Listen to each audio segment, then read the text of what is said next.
warahmatullahi wabarakatuh. Waalaikumsalam. Balik lagi nih teman-teman bareng aku Syifa dan juga Bang Madit. Bang Medit. Kita akan bahas masih karena di sini di video kali ini bareng aku lagi ya, yang pasti perempuan. Jadi kita bakalan bahas tokoh sejarah wanita yang ada di Indonesia lagi. Dan ini masih berkaitan sama video-video sebelumnya yang ada akunya ya Bang ya. That's right. That's right, kata Bang Medit. Kita bakal bahas masih Jangan tentang ketawa aja lu, Mat, kerajaan. lu. Kita bakal tetap masih bahas tentang kerajaan Majapahit dan ini masih relate dengan video yang paling baru dari aku dan Bang Medit, yaitu tentang kemarin kita bahas tentang siapa Bang? Tentang Gayatri. Rajapati nih. Iya, tentang Gayatri. Jadi kita bakal bahas tentang anaknya dari Gayatri ya Bang. Tuh. Yaitu Tribuana Tunggadewi. Jadi Tribuana Tunggadewi adalah anak dari Gayatri dan juga Raden Wijaya. Betul Bang? Betul. Ngerokok mulu Bang Madit. Oke. Jadi Tribuana Tunggadewi ini merupakan salah satu raja wanita. Dari berapa raja wanita sih Bang di kerajaan Majapahit? Kalau dihitung-hitung sama saya tuh ada 4. Sama Bang Madit ada 4. Iya. Gimana sih Bang? Pertama Gayatri. Iya. Nanti kita bahas Tribuana Tunggadewi. Nanti juga ada namanya Kusuma Wardani Oke. kan gitu. Berarti kita bahas. Nanti ada namanya yang kemarin kita bahas itu Rani Sulita. Oke, kita bahas dulu Tribuana Tunggadewi. Nanti kita bahas yang lain juga sama Bang Medit. Oke, jadi Tribuana Tunggadewi ini salah satu raja perempuan kerajaan Majapahit yang berperan penting dalam masa kejayaan kerajaan Majapahit nih. Jadi sebelum-sebelumnya kan kita juga udah bahas ya di video sebelumnya bahwa kerajaan Majapahit itu juga sudah mengalami apa ya Bang ya, pemberontakan pada masa-masa pas Raden Wijaya ya Bang. Tuh. Iya, sama Jaya Negara juga. Nah, jadi peran Tribuana Tunggadewi ini dalam kerajaan Majapahit itu lumayan signifikan, sangat signifikan malah. Pada kebijakan yang dibuat oleh Tribuana Tunggadewi itu bisa sampai membuat kerajaan Majapahit mengalami masa kejayaan lagi gitu. Jadi yang paling penting itu sampai tercetusnya ada salah satu sumpah. Nanti itu bakal dibahas sama Bang Madit. Bukan sumpah. Sumpah apa Bang? Sumpah Palapa. Iya. Kan sumpah serapah. Iya, orang lah Bang. Ini Bang. Jangan cut bisa kan ya Bang ya? Lanjut aja. Lanjut aja. Iya, kita juga nggak diedit. Oke. Nah, seharusnya kan udah dijelasin juga di video sebelumnya, di video yang kita bahas Gayatri. Sebenarnya harusnya Gayatri yang jadi rajanya ya Bang ya. Tapi karena ibunya Tribuana Tunggadewi ini waktu itu memilih jadi biksuni, jadi jatuhlah ke anaknya. Nanti ya selengkapnya kita dengerin lah ya cerita dari Bang Medit. Oke Bang Medit, bisa dijelaskan Bang kira-kira? Assalamualaikum warahmatullahi wabarakatuh. Alhamdulillah, bismillah, alhamdulillah, puji Tuhan lah, Om Swastiastu, Namo Buddhaya, salam rahayu, salam cinta tanah air. Nun sewu payai, nun sewu romayai, nun sewu mbah yai lah. Kalau kita berbicara tentang Tribuana Tunggadewi, ini banyak banyak yang mengenal itu namanya Dyah Gitarja. Namun dalam sejarah, catatan sejarah itu tidak ditemukan namanya Dyah Gitarja. Tapi sejarawan menamakannya seperti itu kan gitu kan.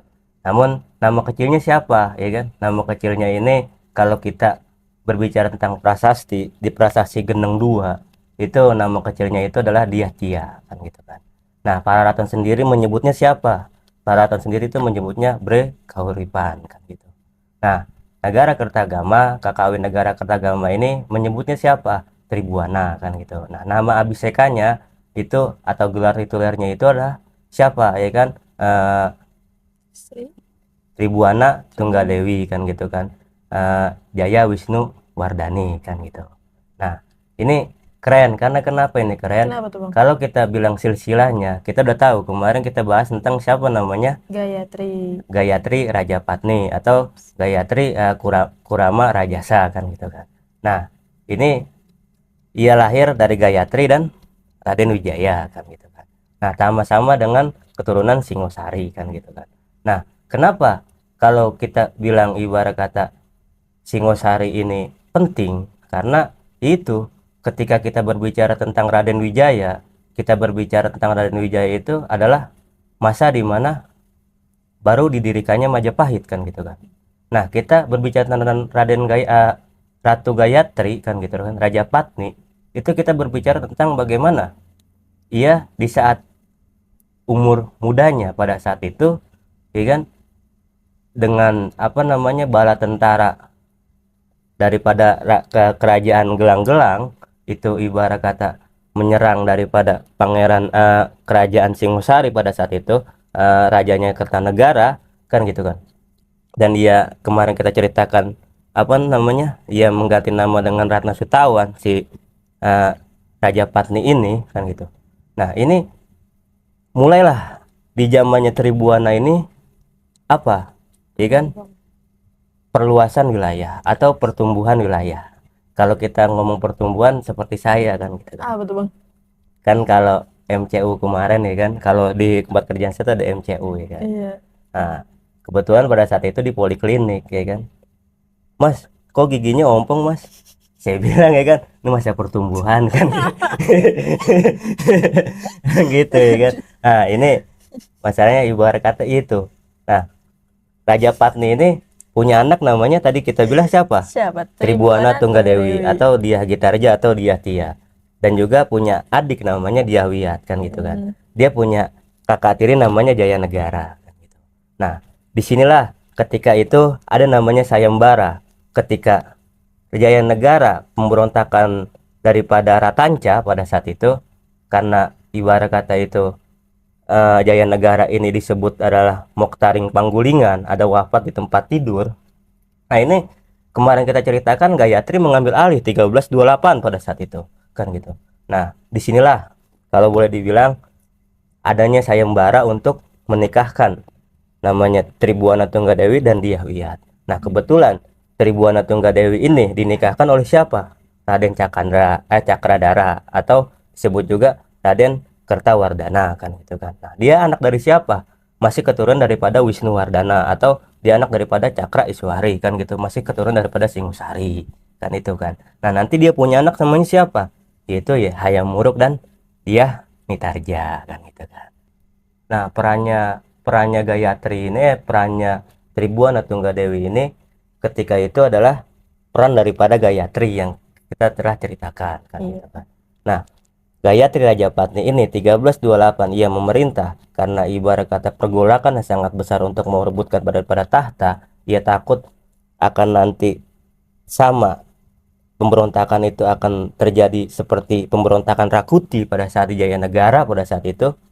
Maka Gayatri ini memerintah 1328. Setahun kemudian ketika Tribuana Tunggadewi telah dinikahkan, maka dinobatkanlah menjadi raja. Dinobatkanlah menjadi apa namanya kalau boleh dibilang itu ya untuk memimpin Majapahit setelahnya kan gitu kan. Disitulah 1329 sampai dengan 1351 itu masa daripada pertumbuhan daripada Majapahit ini. Berarti kan gitu kan. Tribuana Tunggadewi itu menjabat selama 22 tahun Betul, ya? 22 tahun kan gitu. Nah, 1330 ya kan, ia mengeluarkan namanya Prasasti Burumbung kan gitu kan. Dengan namanya ibarat kata itu Prasasti Palungan. 1329 ia mengeluarkan Prasasti Burumbung kan gitu kan. 1351 ia mengeluarkan namanya Prasasti Singosari kan gitu kan. Nah, disinilah nama abisekanya terlihat jelas di pada situ kan gitu kan. Artinya apa? Ya kan? Ketika 1330 Ratu Gayatri ini ia pulang untuk yang tadi lu bilang menjadi biksuni kan gitu. Di mana? Ke Mandala Pacira kan gitu kan, atau ibarat kata Gua Pasir kan gitu kan, Tulung Agung kan gitu kan.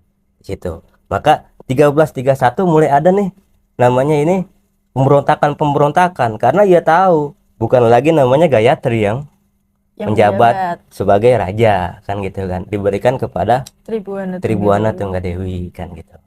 Nah, 1331 ini makalah daripada itu pemberontakan yang dikenal dengan pemberontakan Sadeng dan Kerta atau Pasadangan kan gitu kan gitu. Nah, disitulah kalau boleh dibilang pemberontakan ini bisa ditumpas. Ada yang mengatakan pemberontakan ini ditumpas oleh awalnya itu Rakembar yang mendahuluinya kan gitu kan. Maka dari itu apa? Gajah Mada yang turun tangan.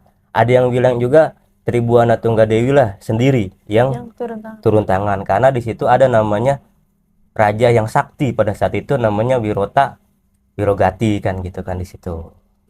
Nah, tadi itu kita sempat bahas Sumpah Palapa juga ya Bang. Ini diceritakan ada pada zamannya Tribuana Tunggadewi kah Bang Sumpah Palapanya itu? Sumpah Palapa itu Tribuana Tunggadewi.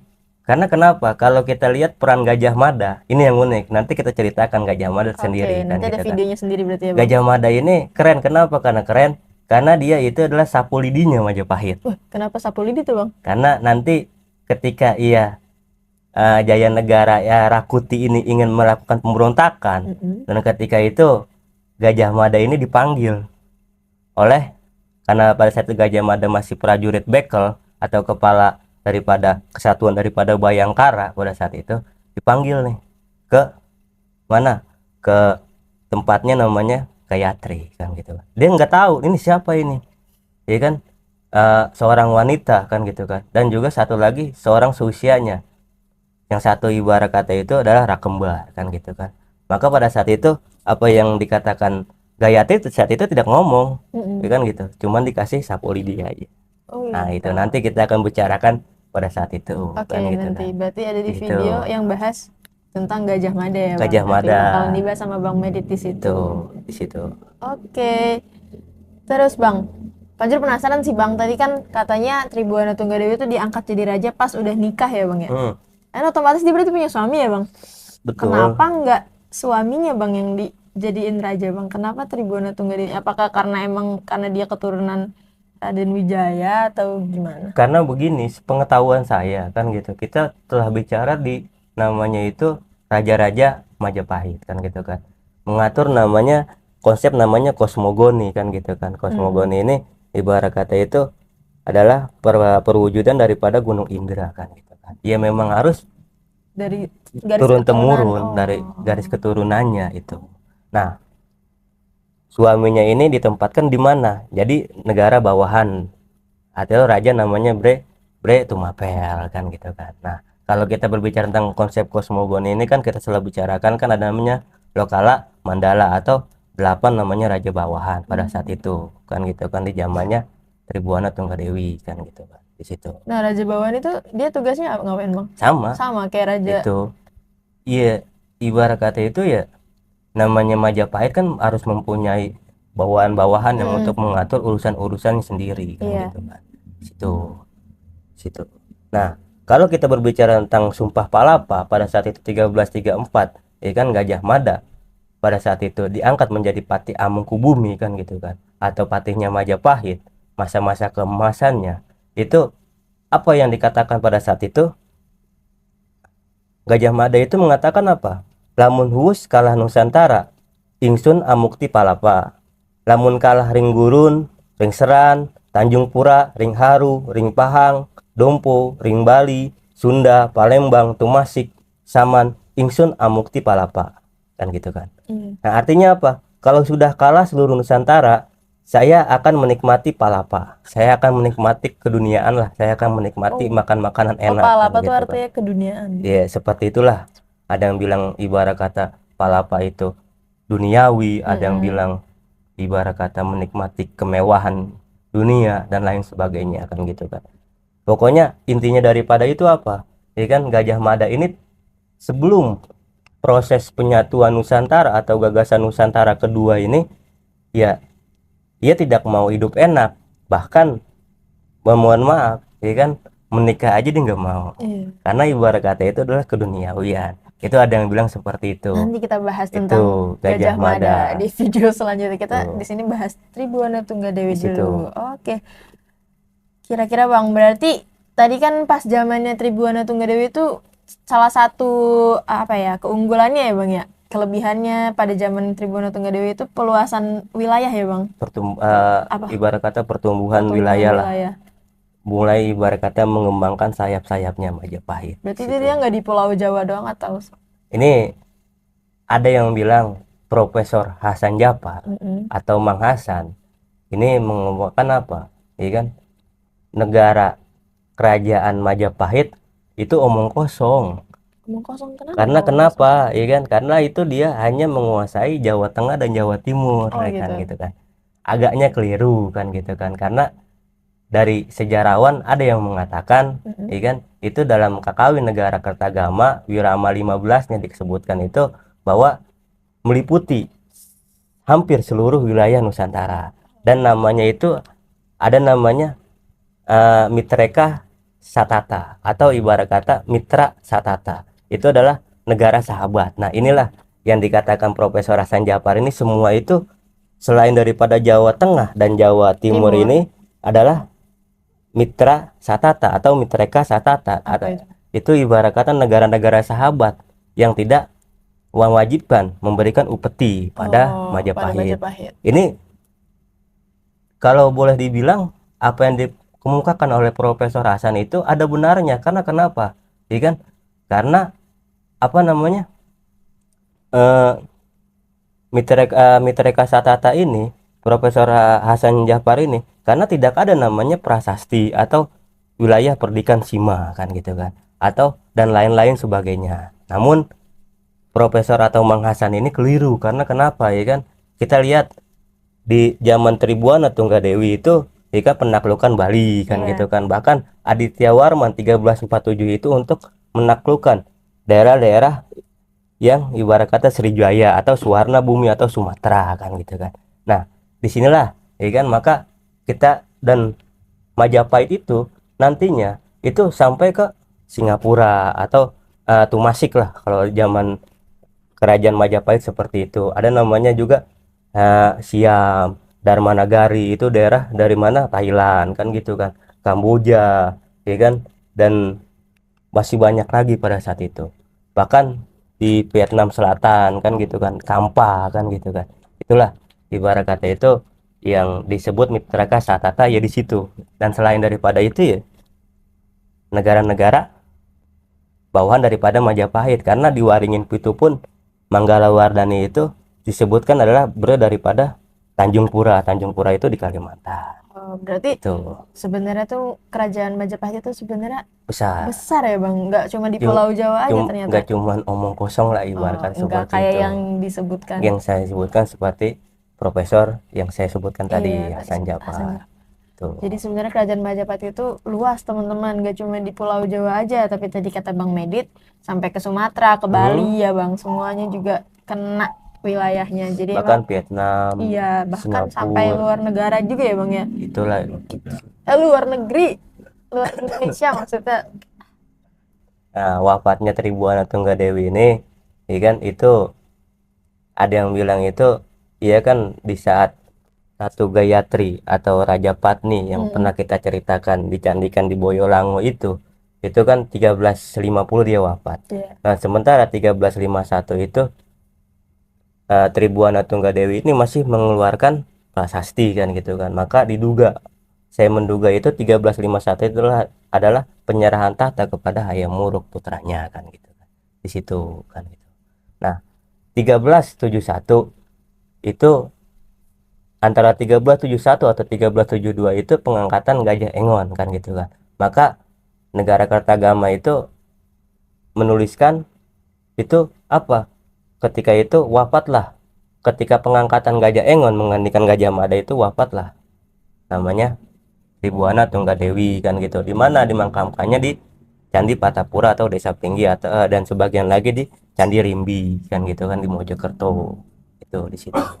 Oke, itu dia tadi cerita dari tentang Tribuana Tunggadewi yang udah dijelasin sama Bang Medit, dan semoga menambah ilmu ya Bang Medit buat yang teman-teman yang nonton nih. Nanti kita masih bahas, masih ada beberapa tokoh wanita lagi dalam sejarah Indonesia yang tentunya bakalan menarik banget dan tentunya bakalan bikin kalian jadi tambah ilmunya tentang sejarah Indonesia. Jadi itu aja dari Syifa dan juga Bang Medit. Bobrok terus. 1, 2, 3. Bobrok terus, Damai damai selalu. Assalamualaikum warahmatullahi wabarakatuh. Dadah.